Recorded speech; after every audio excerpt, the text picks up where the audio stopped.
Marcus is a connoisseur of anything that's free, so he was happy to read the disclaimer on TurboTax Free Edition.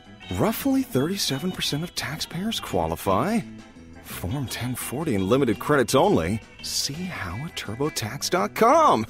That's me! File your taxes 100% free with TurboTax Free Edition and get your max refund guaranteed. See if you qualify to file for free at TurboTax.com. See max refund guarantee details at TurboTax.com/guarantees. So our podcast is called Right and Wrong. Are these your notes? These These are your notes about what we're going to say? That's a really good question. sculptor doesn't put their slab of clay or whatever on their plinth and then start doing the eyelashes. Yeah. you know what I mean? Just like gushing over your back. What's first for everything? This is it, guys. The big secret to getting published is you have to write a good book. You heard it here first. Hello and welcome back to the Right and Wrong podcast. It's me, Jamie, as per, and joining me today is the award-winning, international best-selling author, Sue Moorcroft. Hi, Sue. Welcome. Hi, Jamie. Thank you very much. Thanks for inviting me. How's it going? How has 2022 treated you so far? A bit mixed. I had made lots of notes. I did have a break over Christmas, and I'd made lots of notes to come back to so that I could write the first two chapters, return to two good chapters. And I did that. That was wonderful last week. And then this week I realized I had no real memory of what had happened before those two chapters. So I had to go right back to the beginning and sort of edit it and write myself notes and stuff. And so a bit better now. Thank you. Well, it's one way to tackle it, with an abstract timeline. Yeah, my process changes book to book, but my favourite at the moment is before I begin writing a chapter is I do a load of scribble about it, getting down my thoughts, and then it doesn't matter if things are in the wrong order. I can do arrows and stars and asterisks and stuff. And on this occasion, it kind of worked almost too well. I'd forgotten the threads. Yeah, but okay, he's done that. But why? You couldn't find the arrow from previous page. No. That was it. Oh, that's interesting. It's interesting that you're always changing and adapting your style. And usually, you've written a lot of books. It's romance, contemporary romance is your sort of genre. Yeah. Have you ever dabbled in other genres? Well, I wrote, before I ever sold any novels, I wrote a lot of short stories. I stopped counting at about 150. Wow. And they were mainly for the magazines. And so they tended to be more family drama. And my first two novels were more family drama, but they had quite a strong romantic element. And as it happened, I ended up rewriting both those books for other publishers and made them a bit more romantic still. Okay. But yeah, I do there's always a love story in there, but it's never the main sort of thrust. She always has her own story and he always has his own story. And I do tackle some fairly difficult subjects sometimes. Yeah. The last book to come out was in last October, which was Under the Mistletoe. And that tackled historic sexual assault, or in inverted commas, was it just horseplay? And agoraphobia and bullying, and generally the whole family dynamic of loyalty when you find out something awful about your sibling and have to come to terms with it, and where do your loyalties lie. And if you thread a romance through that, if you thread a love affair through that, it almost writes itself in a way, because it becomes almost like putting a jigsaw together. I think that's probably a bit of a hackneyed analogy, but it is, because there's got to be logic. You've got to build up the whole picture, and this bit won't work without that bit. And there's always something that's driving it along, rather than, I don't write the kind of romance where the hero and heroine just permanently are getting together and falling out over minor misunderstandings. There's always something quite big in there. Okay, that's interesting. It sounds that the way you've described it there, it sounds very intense and dramatic, but there is definitely an uplifting, feel good element to your writing and things like that. Always a happy. Oh yeah, thank you. Yeah, always a happy ending. Always, but I just like to put them through the tortures of hell a bit first. Yeah, of course. And I do leaven things with some sort of. I was so thrilled with Woman and Home gave me a fantastic review for this book and said it was packed with, or full of wit and wisdom. And I thought, oh yeah, that's exactly what I've been aiming for the last 20 books. And so finally somebody's noticed. That's a great review. Yeah. Yeah, it was. It really was. And I suppose, like to try and, there's a lot of Christmas in my Christmas books and a lot of summer in my summer books. And to sort of always keep that feel-good feeling going, I have weapons in my armory. And in this, there was a 14-year-old girl called Daisy, and she often wore sweatshirts with funny sort of logos, underestimate me, that should be fun for both of us, and things like this. So we've always got something. There's often an animal in there who's quite funny. Snobby the pony was in this one, who has been in quite a few books, actually. He's getting so old now. I think he's probably the oldest living pony in the world. Because quite a few of my books are set in the same village, which exists only in my head and on my map and on my website and in my books. Do they, set in the same village, do many of the characters, other than the pony, cross paths and reoccur? Some. I don't try and have a full ensemble cast for every book by any means, but you do tend to see, the people who own the pub, but that does change as well. It's always the people that own the pub. Yeah, well, there's one pub, there's one cafe, one garage, and one village shop. And so periodically those people change because it suits me for some reason. I've just changed one of the guys at the pub for the book I'm writing now, which is next winter's book. So it'll come out October 2022. Yeah. And I've just changed him because I realised that I had a Freddie and he was already a Ferdy. And so that wouldn't work. And I was already too wedded to Freddie, who is not the hero. He's the foster brother of the heroine. So I couldn't have a Freddie and a Ferdy.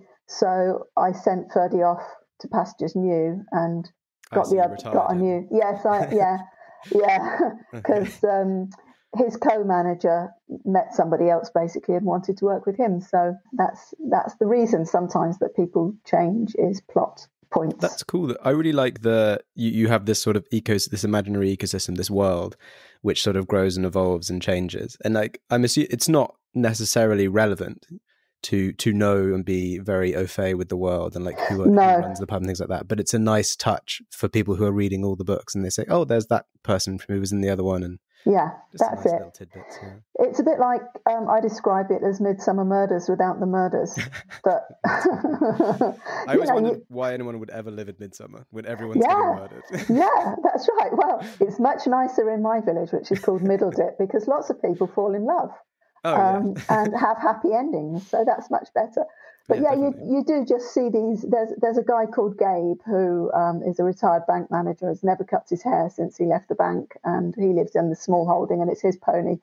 And he comes in quite a lot because he's the type of guy who A, would be good to everybody, and B, he lives alone, and so he tends to go into the pub quite a lot. So if you go into the pub, he's very likely there at the bar.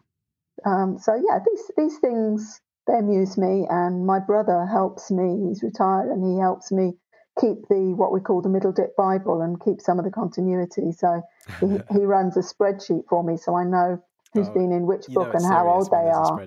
Yeah.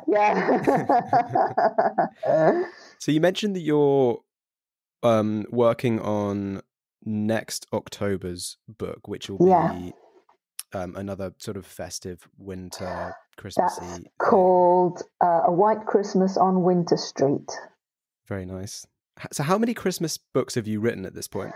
That's a question I didn't expect. I think that will be the seventh.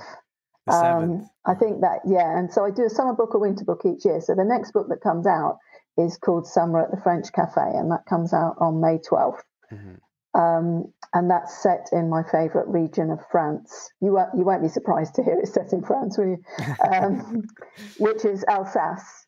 And I love it. It's luckily I couldn't get there last summer, so I've set a book there before. I've been before. I've got a library of photos and memories, and I know a couple of people who still live there who would answer questions. So I've written it that way. But mainly, a lot of my summer books are set abroad, and I like to go to the country in question and do the research. And I know some authors do all that through YouTube and can imagine themselves there, but I like to really visit real countries if I can. And I think I always add authenticity. Yeah, I spoke to someone once who she was the same, and she went to do her research at the places, and she said one of the things that you can never find online or through books or anything like that, which is so integral to really describing what a place is like, is what the food tastes like and what it smells like when it's being cooked and things like that. And something so unique. And if you've been and you've tried it and you tasted it, you have a much better chance of being able to translate that into prose. I think it's that kind of authentic detail that really lifts a book. Smells as well, and the insect life. You know, if you're when I was in Florida, I wasn't writing a book about Florida. I was just at Disneyland like everybody else. I noticed I hardly saw any insects. It was weird, but I noticed it. It just seemed like the swimming pool never seemed to have like its coating of wasps in the morning and stuff like that. But then if you go to Malta, which is the home of my heart, I was brought up there for several years. I always think I can smell goat's cheese when I'm there. And things like that, you know, and the rubbish is emptied so frequently because it's such the densely populated areas are so densely populated, and so many people are living in apartments that it would be unpleasant insect-wise and you know, animal-wise, rodent-wise, if it wasn't emptied all the time. So you're always queuing behind the rubbish truck wherever you go. Well, ups and downs, I guess. But it's those unique things that you can't get that sense on YouTube or online or in books, or no matter what you do. You need to go there to find those kind of quirks and those unique things about stuff. Yeah, that's what I tell the tax man as well. So you write a summer book and a winter book every year. And not only do those books come out in those seasons, but the seasons themselves are kind of tied to your summer books are set in sunny locations, and the winter ones are all Christmassy and festive and that. That must mean that your deadlines are quite tight for when you need to get things done. Yes. Thanks for mentioning that, Jamie. They are. My publishers are fantastic. I'm published by the imprint Avon, which is part of HarperCollins, so they're very big and professional. And I will keep in touch with them if I am struggling with anything. Like last summer, I had COVID and I had it quite badly. I didn't work for a month, which is unheard of. I was, you know, pretty much unable to get out of bed for 9 days. And I only worked part-time for 2 weeks after the month was up. So that's a big chunk. And they just said, what do you need? We'll put the book back a couple of weeks, but what else do you need? Just tell us, you know. And I said, well, I've already had to cancel a conference I was going to and cancel a serial I was writing for my weekly. So that's going to help. But really, I just need you to be flexible and work around me and kind of leave me alone as much as you can. Because also, you know, you're always talking then about, I was already talking to them about the promo for Under the Mistletoe, and we would normally be booking in events, but that isn't quite such a thing at the moment. I've gone back to I've done a couple, that's all in-person events. And they were brilliant, and we worked around it. And they used to, you know, people do get sick or they get bereaved or whatever, you know, they have something happen to them, somebody in the family gets sick. and they have to cope. So they're very good at that kind of thing. But having worked for magazines for so long, I don't like missing deadlines. It really just, I just in my head have a mental magazine editor saying, but what about the rest of us? That's not professional. So I got it in on time. In fact, I got it in 3 days early. Wow. Yeah. Well, that's great. When you first started, was it always something you wanted to do, was write a summer book and a winter book? Not necessarily in 1 year, but like... No, not really. No. How did you end up in that kind of routine? Well, I've been with other publishers. My first book was published in 2005, and then I rewrote it last year for Avon. So it changed title. It's the same story, but, it taught me something, because people sometimes say, so over time, do you think your writing improves? And you almost don't want to say yes in case it makes your early books sound like duds, Yeah. But I can say it has. I've made some really rookie errors, sort of explaining things 4 pages after they'd happened and things like that. And so that was my first novel. That was with a company called Transitor. And then I went to a library type publisher called Hale. Then I went to a small independent for 7 books, Chocolate, and then I went to HarperCollins. So it wasn't until I went to HarperCollins that I began this pattern, and that's where a roll of the dice, in my opinion, went in my favour, because Juliet Pickering is my agent at Blake Friedman, who you've already done a really interesting podcast with, and she was kind enough to mention me frequently, which was great. So when I first started working with her, I gave her 3 possible ideas, and she liked one that happened to take place at Christmas. And at that time, it was called The 12 Dates of Christmas, and she didn't like that title, and it was just as well, because I think 5 books with that title came out the following year. It just so happened the next book I was writing was a summer book, and it just so happened that Avon, an author, had moved on who was filling that slot of a winter book, a summer book, just as Juliet rocked up with mine. And so, it took more than that. Obviously, they had to like what I was writing and feel that I was promotable and that I was editable and, could stick to deadlines and all the things they need. So we had a couple of publishers to choose from, which is always very nice. And we found Avon the best fit, and I've been there ever since. So I think Under the Mistletoe was my 11th book with them. Wow. 11th or 12th anyway. So, yeah. So, the first thing they did was take me to number 1 on Amazon with The Christmas Promise. So it tended to set things up for a really good relationship. Yeah. That'll put you in good stead. Yeah. From the get-go. And you mentioned Juliet did come on We Chat a Turn. She talked about your kind of impact on what she's been doing, and she mentioned that you had... O'Reilly!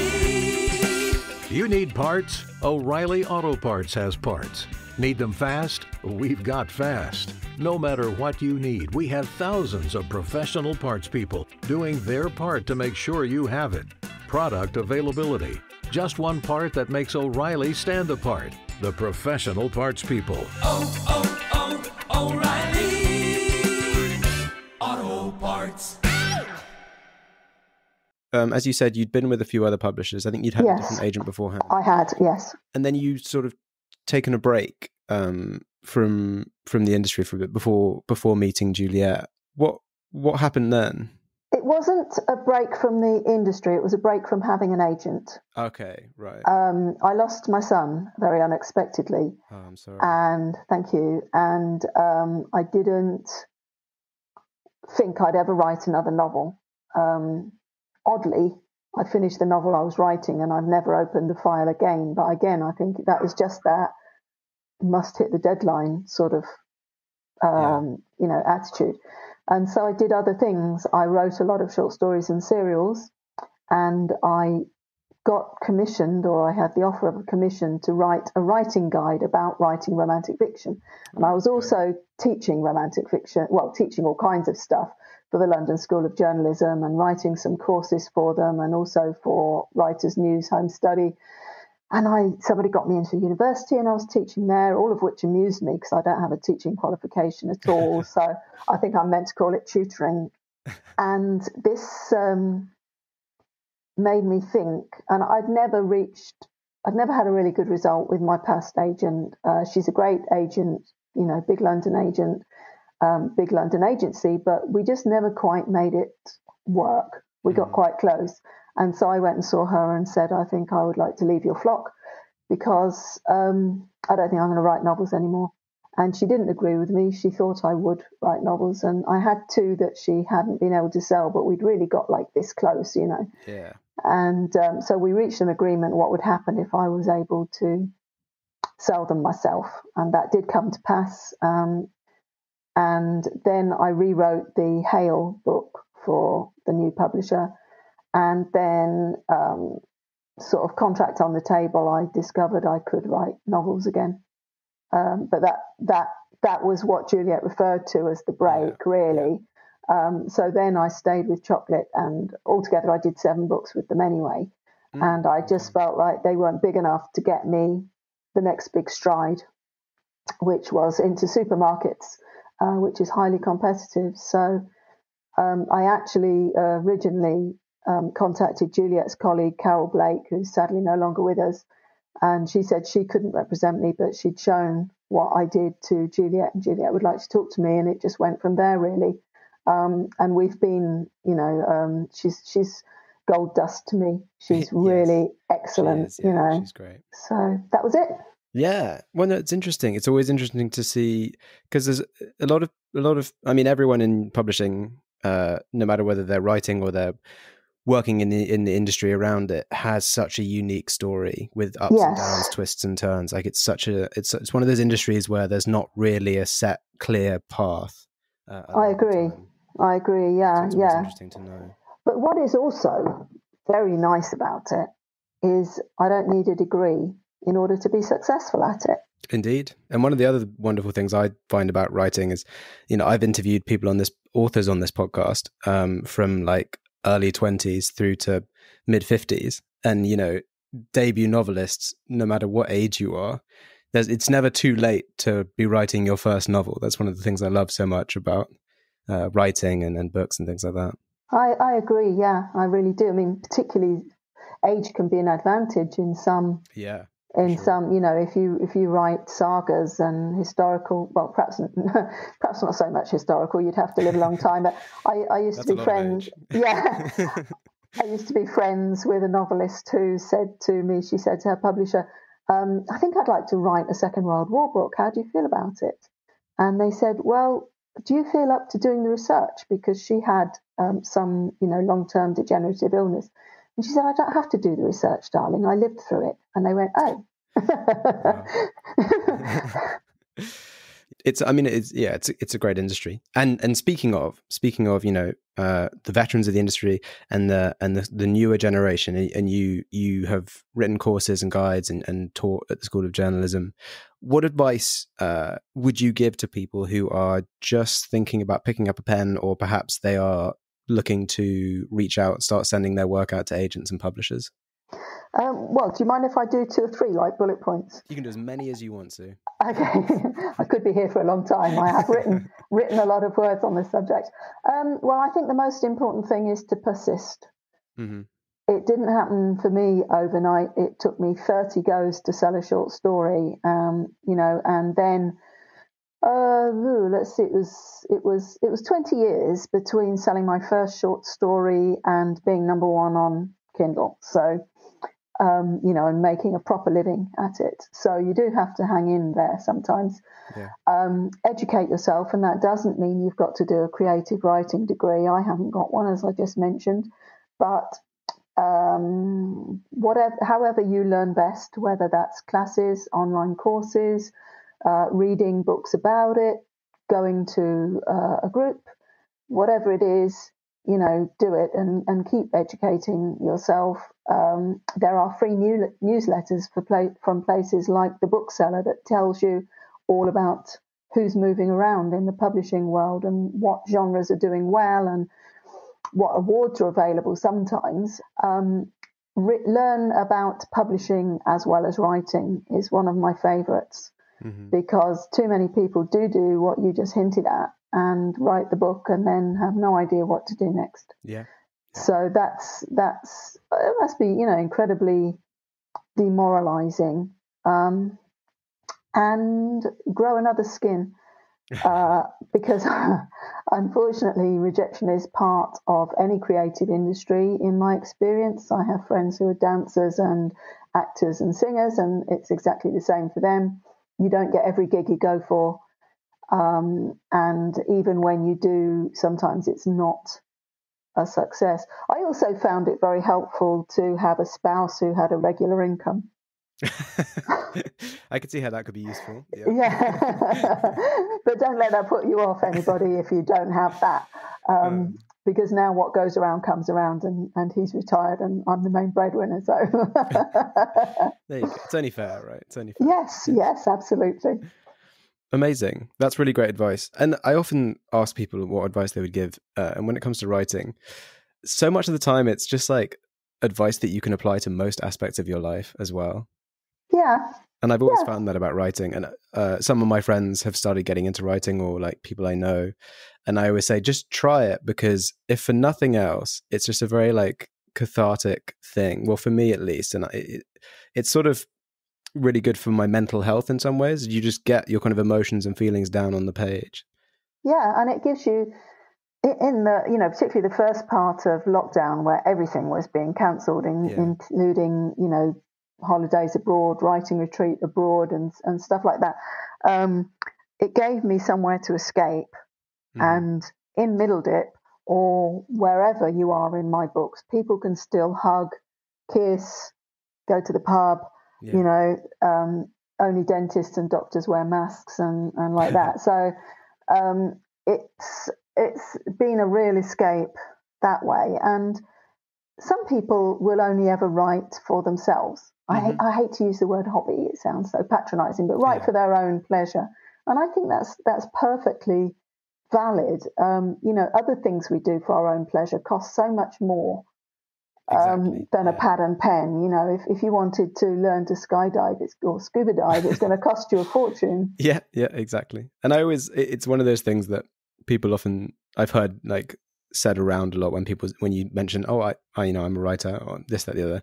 And then people who generally, don't know how the industry works or haven't like looked into it themselves, will say, where can I get the book? Like, when's it getting published? And there's this kind of weird assumption. And I always compare it to sports, where it's like, you don't need to write to get something published necessarily if you don't want to. No one's playing like organized five-a-side football because they think they're going to become professional football players. No. You know what I mean? I agree completely. I really do. I wrote 2 books early on that I did have the temerity to send them to publishers. They send them back pretty quickly. Yeah. And they're in landfills somewhere now, I expect, because it was even I was writing on an electric typewriter.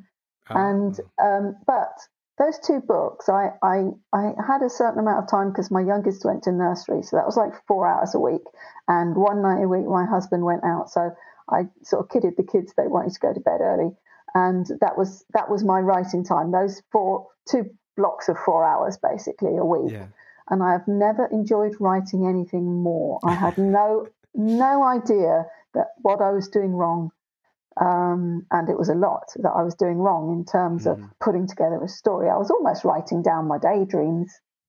Yeah, no, I completely relate to that. First thing I ever wrote was not good, but I had so much fun writing it. When you don't, as you were saying, you should definitely look into how the industry works and study the craft a bit.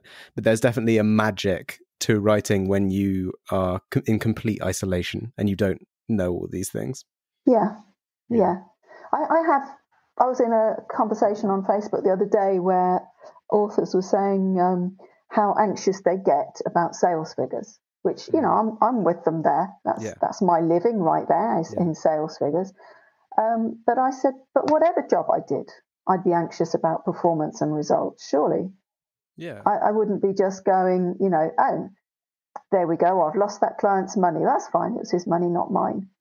Everything is a problem if you don't get the results. So I think everybody should who wants to have a go, should have a go and enjoy it And if they want to get published, try and get published. And if they don't want to get published, don't.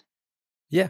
Yeah. Just approach it however you want to do it. But I've always thought that with writing, you have to enjoy it. If you're not enjoying it, then why are you doing it? Yeah. Take a step back. Yeah. Yeah.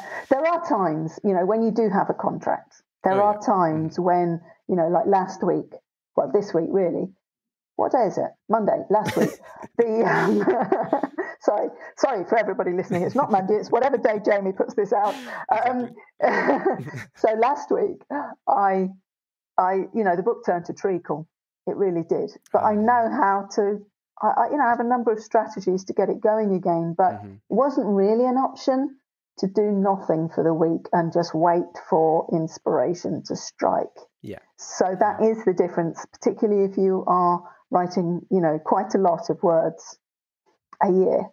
Yeah. And one school of thought I've heard on if it does get heavy or if you get writer's block or whatever form that takes with you as a person is that just force yourself to write. And even if you scrap everything you write, at least now you know where it's not going. You know the chapter it's not going to be, and that will help you find the right one. It unlocks something, doesn't it? Just to write. I like to scribble by hand to get things going, as I mentioned earlier, but also I will sometimes hop forward to a scene that I'm looking forward to. I know it's coming, and so I'll hop forward to that. But on this occasion, it wouldn't work because I couldn't remember what I'd written very well. Do you ever do it? You lose control of the threads. I couldn't think how things linked up, Yeah. But now I know. And so, I've rewritten the first chapter and I've made more conflict here and stuff. So, I'm happier now. I've got going again. Amazing. You're on the right track. Yeah. Brilliant stuff. Well, that's great advice. And just great, just very interesting to hear your opinions on writing and the industry overall. And that brings us to the final question, which is, Sue, if you were stranded on a desert island, but you could take one book with you, which book would you take? I would take a big empty notebook and a pen. Oh, okay. But a more serious answer, I would take Neville Shute's A Town Like Alice because I've reread it and reread it and reread it. It was the first, when I say adult book, I don't mean X-rated. I mean, written for adults. Yeah. I watched the film with my dad, and I know that I wasn't 10 yet because I hadn't moved to Northamptonshire. I live now. I was living in London. And he said, I've got the book of that. It's in the bookcase in the hall. Oh. So I went and got it, and I read it. And that was my first. And I've read and have and keep everything of his. I'm rebuying them as audio. And that's a lifelong. I mean, he's a bit dated now. I don't always approve of his condescension to women. But actually, at the time, he died before I was born, so that's not that unexpected, really. Yeah. And at the time, he was a real rock star author. He made tons. Yeah, that's really nice. It's nice that you have that personal connection to it as well. Was did you consider the book superior to the film? Yeah, a book always is. I'm not. Right? Yeah, I'm not much of a movie or watcher person.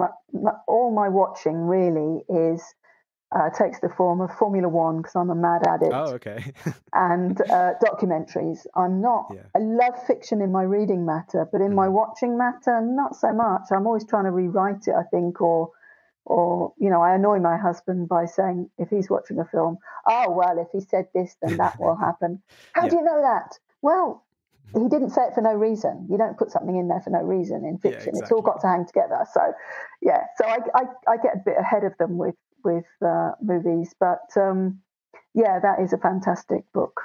Amazing. Well, that's a great choice. And thanks again, Sue, for coming on and sharing all of your experiences and your thoughts about your writing and publishing.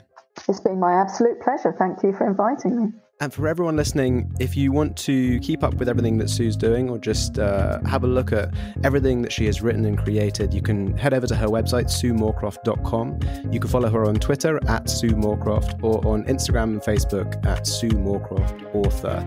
To make sure you don't miss an episode of this podcast, follow us on Twitter at Right and Wrong UK, or on Instagram at Right and Wrong Podcast. Thanks again, Sue, and thanks to everybody listening. We'll catch you in the next episode.